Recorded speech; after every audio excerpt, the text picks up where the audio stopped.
မင်္ဂလာပါခင်ဗျာမိတ်ဆွေတို့ကဘလောက်ပဲစူးစမ်းငွေကလက်ထဲမမြဲပဲပြန်ထွက်သွားတာမျိုးကြုံဘူးပါဗလားဒါမှမဟုတ်ငွေဆိုတာဒုက္ခတွေရဲ့အရင်းမြစ်ပဲလို့ပြောတန်ကြားခဲ့တာဘူးလား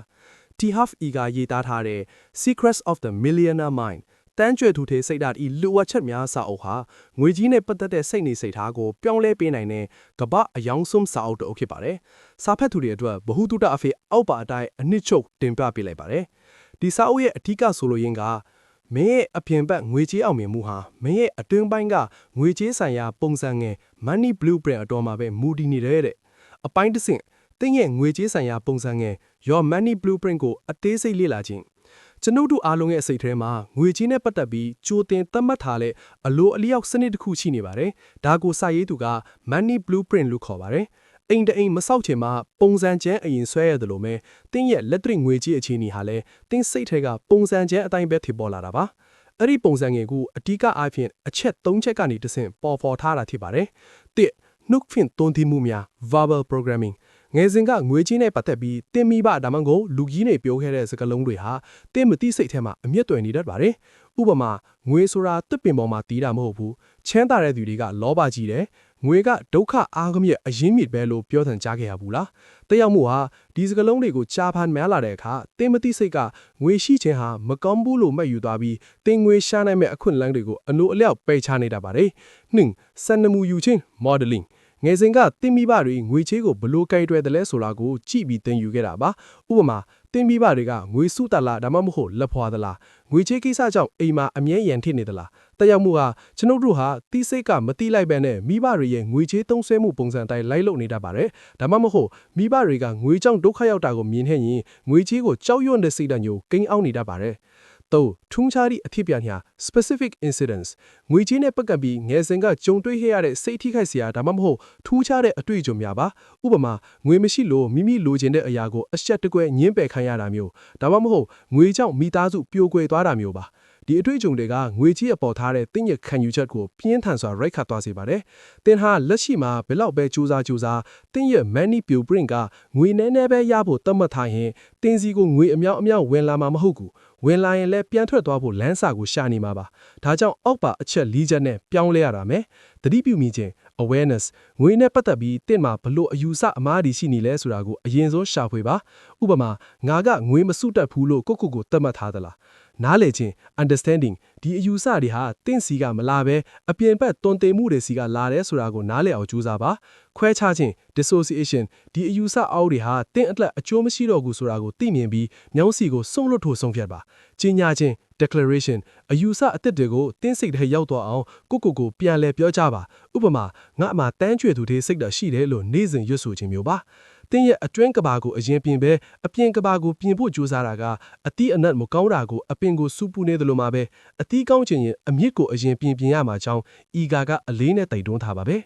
အပိုင်းနဲ့ချမ်းသာသူနဲ့ဆင်းရဲသူတို့ဤကွာခြားနာသောအသွေးအခေါ်များ The Wealth Files တဲ့ဘဝကိုဖန်တီးသူ The Creator versus the Victimချမ်းသာသူတွေကငါဘဝရဲ့ကံကြမ္မာကိုငါကိုယ်တိုင်ဖန်တီးတယ်လို့ခံယူကြပါတယ်သူတို့ဟာကိုယ့်ဘဝရဲ့ပဲကိုင်းသူဖြစ်ကြောင်းယုံကြည်ပြီးဖြစ်ပေါ်လာတဲ့ရလဒ်တိုင်းအောင်မြင်မှုဖြစ်စေရှုံးနိမ့်မှုဖြစ်စေအတတ်တာဝန်ယူကြပါတယ်ဆင်းရဲသူတွေကသူတို့ဟာတားကောင်လို့ပြုမှုတတ်ကြပါတယ်ဘဝမှာတစ်ခုလွယ်ဆွသွားတိုင်းမှာအဖြစ်တင်ဖို့တယောက်ကိုရှာတတ်ကြပါတယ်ဥပမာအစိုးရကြောင့်စီးပွားရေးကြောင့်မိဘကြောင့်ကံတရားကြောင့်စသဖြင့်ပြောတတ်ကြပါတယ်တင်ဟာတစ်ဖက်လူကိုအဖြစ်တင်နေစရာပြတင်ဘဝကိုပြောင်းလဲနိုင်တဲ့စွမ်းအားကိုတင်လက်ထက်ကမရောက်ဘဲအခြားသူတွေလက်ထဲရောက်သွားမှာဖြစ်ပါတယ်။နှစ်ရလဒ်နဲ့အချိန် results versus time ချမ်းသာသူတွေကသူတို့ဟာသူတို့ရဲ့ရလဒ် results အပေါ်မှာပဲအခက်အခဲယူဖို့ရွေးချယ်ကြပါတယ်။အလုပ်တစ်ခုကိုဘလောက်ကြာအောင်လုပ်ခဲ့တယ်ဆိုတာထက်ဘလောက်အကျိုးမြတ်ထွက်အောင်လုပ်ပေးနိုင်တယ်လဲဆိုတာကိုပဲအလေးထားကြပါတယ်။ဒါကြောင့်သူတို့ဟာကိုယ်ပိုင်လုပ်ငန်းစဉ်များဒါမှမဟုတ်ကော်မရှင်စားများချစ်လာတတ်ကြပါတယ်။ဆင်းရဲသူတွေက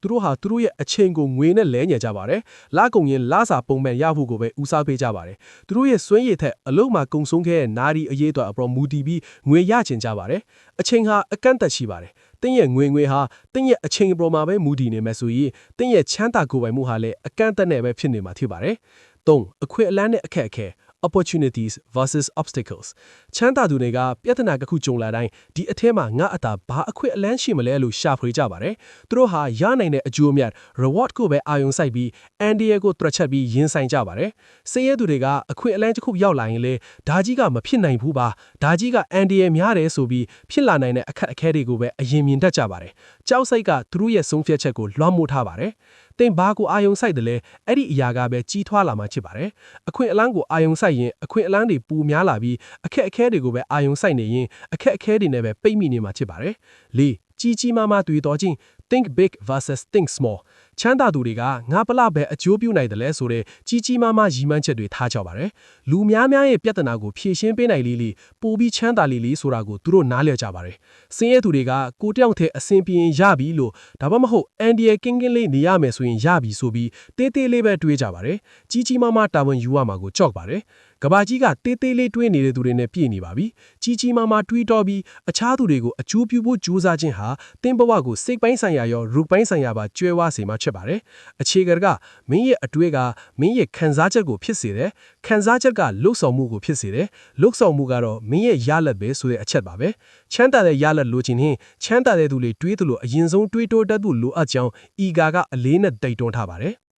်၃ငွေကြီးစီမံခန့်ခွဲမှုစာရေးသူကငွေကိုဘလောက်ရှာနိုင်တယ်လဲဆိုတာထက်ဘလောက်စီမံခန့်ခွဲနိုင်တယ်လဲဆိုတာကပိုအရေးကြီးတယ်လို့ဆိုပါတယ်သူက 6 jar system နဲ့ငွေကိုခွဲဝေသုံးစွဲကိုလမ်းညွှန်ထားပါတယ် THF ကရေးသားထားတဲ့6 jar system အလိုချော်လုံးစနစ်ဆိုတာကငွေကြီးစီမံခန့်ခွဲမှုမှာကမ္ဘာကျော်တဲ့နည်းလမ်းတစ်ခုဖြစ်ပါတယ်ဒီစနစ်ရဲ့အခြေခံစိတ်အယူဆကငွေပရိမာဘလောက်ရှိတယ်လဲဆိုတာထက်ငွေကိုဘလို့စီမံခန့်ခွဲတယ်လဲဆိုတာကိုပိုအရေးကြီးတယ်ဆိုတာကိုရှင်းပြထားပါတယ်တင်ရှာရမြငွေ net income ကိုအောက်ပါအတိုင်းအိုးသမဟုတ်ဘဏ်အကောင့်6လုံးတဲ့ကိုရာခိုင်နှုန်းအရခွဲဝေထည့်သွင်းရပါမယ်တစ်လိုအပ်ချက်တွေအတွက် O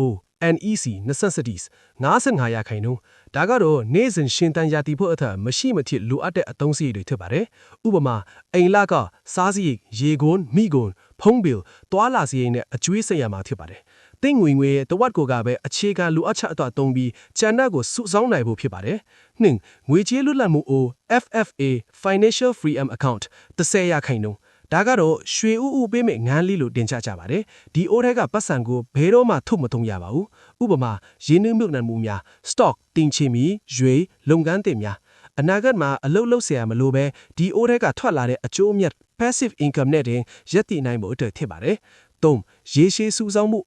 LTSS Long Term Savings for Spending 30ရာခိုင်နှုန်းကြီးကြီးမားမားအသုံးစရိတ်တွေအတွက်ဒီဇိုင်းမှစုဆောင်းတဲ့အိုးဖြစ်ပါတယ်ဥပမာကားဝယ်ရန်ခရီးသွားရန်အိမ်တင်ရန်သားသမီးပညာရေးအတွက်ကျူတင်စုဆောင်းခြင်းဖြစ်ပါတယ်ရုတ်တရက်အလုံးရင်းနဲ့ငွေသုံးစွဲရမယ့်အချိန်မှာဒုက္ခမရောက်စေခြင်းဖို့ဖြစ်ပါတယ်၄ပညာအိုး EDUမိမိကိုယ်တိုင်ကိုယဉ်ဒီမြုပ်နှံဖို့အတွက်ဖြစ်ပါတယ်။စာရေးသူကမင်းရဲ့အသိဉာဏ်တိုးတက်လေးမင်းရဲ့ငွေတိုးတက်လေးပဲလို့ဆိုပါတယ်။ဥပမာစာအုပ်ဝယ်ခြင်းတင်တန်းတက်ခြင်းဆီမီနာများတက်ရောက်ခြင်းများဖြစ်ပါတယ်။တင်တိုးတက်ဖို့အတွက်ငွေမရှိလို့တင်တန်းမတက်ရတာမျိုးမဖြစ်စေဖို့တီးတန့်ဖယ်ထားခြင်းဖြစ်ပါတယ်။ငါအပန်းဖြေ O PLAY ဒါကတော့ဒီစနစ်ရဲ့အထူးခြားဆုံးအချက်ပါစိတ်ကိုပျော်ရွှင်အောင်ထားဖို့အတွက်ဖြစ်ပါတယ်ဥပမာကောင်းမွန်တဲ့စိုက်ပေါက်တောင်မှာသွားစားခြင်းရုပ်ရှင်ကြည့်ခြင်းမဆော့ချ်သွားခြင်းများဖြစ်ပါတယ်ဒီအိုးထဲကပတ်စံကိုလာစဉ်ကုံအောင်သုံးရပါမယ်ငွေစုယုံတဲ့မဟုတ်ရှာရကျွေးနိုင်အောင်ကိုစုချဖို့ဖြစ်ပြီးငါကချမ်းသာတဲ့သူတယောက်ပါလားဆိုတဲ့ခံစားချက်မျိုးရစေဖို့ဖြစ်ပါတယ်6ပေးကမ်းမှု O GIVE 5ရာခိုင်နှုန်းအခြားသူတွေကိုကူညီဖို့အတွက်ဖြစ်ပါတယ်။ဥပမာလှူဒန်းခြင်းမိဘကတော့ခြင်းပရာဟိတလုပ်ငန်းများဖြစ်ပါတယ်။လောကကြီးကိုပြန်လည်လျှောက်ဝေပေးဖို့နဲ့တစ်မှာပေးကမ်းနိုင်လောက်အောင်ငွေကြေးဖူလွန်ပါတယ်ဆိုတဲ့စိတ်ဓာတ် abundance mindset ကိုပြိုးထောင်ကိုဖြစ်ပါတယ်။ဒီစနစ်ကိုဘယ်လိုစမလဲ။ငါမှငွေအများကြီးမရှိသေးဘူးလို့မတွေးပါနဲ့။တစ်မှာ1000ရှိတသိန်းရှိဒီရာခိုင်နှုန်းအတိုင်းခွဲဝေကြည့်ပါ။အရေးကြီးတာကအလေးအကျင့်ဖြစ်ပါတယ်။စာအုပ်မှာရရှိမဲ့အညစ်တာ key takeawayဒီစာအုပ်ဟာကျွန်ုပ်တို့ရဲ့စိတ်နေစိတ်ထားကိုအရင်ပြင်ဖို့အလေးပေးထားပါတယ်။တင်ဖလောက်ပဲစီးပွားရေးပညာတွေတက်နေပါစေ။တင်စိတ်ထဲကငွေကြေးဆိုင်ရာပုံစံတွေကအောင်မြင်မှုအတွက်တတ်မှတ်မထားဘူးဆိုရင်တင်ဟာချမ်းသာလာမှာမဟုတ်တလို့ချမ်းသာလာရင်လေအဲ့ဒီငွေကိုထိန်းထားနိုင်မှာမဟုတ်ဘူးလို့သတိပေးထားပါတယ်။ဒီစာအုပ်ကိုအပိုင်း3ခုနဲ့တင်ပြခဲ့ပါတယ်။အပိုင်း1တင်ဤငွေကြေးပုံစံငယ် Money Blueprint ကိုပြောင်းလဲပါ။အပိုင်း2ချမ်းသာသူနဲ့ဆင်းရဲသူတို့၏ကွဲပြားသောအတွေးခေါ် Wealth Files အပိုင်း3ငွေကြေးစီမံခန့်ခွဲမှု 6 Jar System ဒီစာအုပ်ရဲ့ take home message ကတော့ ကျွန်ုပ်တို့ရဲ့စိတ်နေစိတ်ထား mindset ကိုအရင်ဆုံးပြုပြင်ဖို့အလေးပေးထားပါတယ်အသီးကောင်းခြင်းရင်အမြစ်ကိုပြင်ရမှာတဲ့တင်းရဲ့အတွင်းကပါ mindset ကိုပြောင်းလဲနိုင်မှသာအပြင်ပန်းငွေကြီးချမ်းသာမှုကိုရည်ရှိတည်တံ့အောင်ထိန်းထားနိုင်မှာဖြစ်ပါတယ်လို့အကြံပြုထားပါတယ်အားလုံးပဲအောင်မြင်ပြီးပျော်ရွှင်တဲ့ဘဝကိုပိုင်ဆိုင်နိုင်ကြပါစေကျေးဇူးတင်ပါတယ်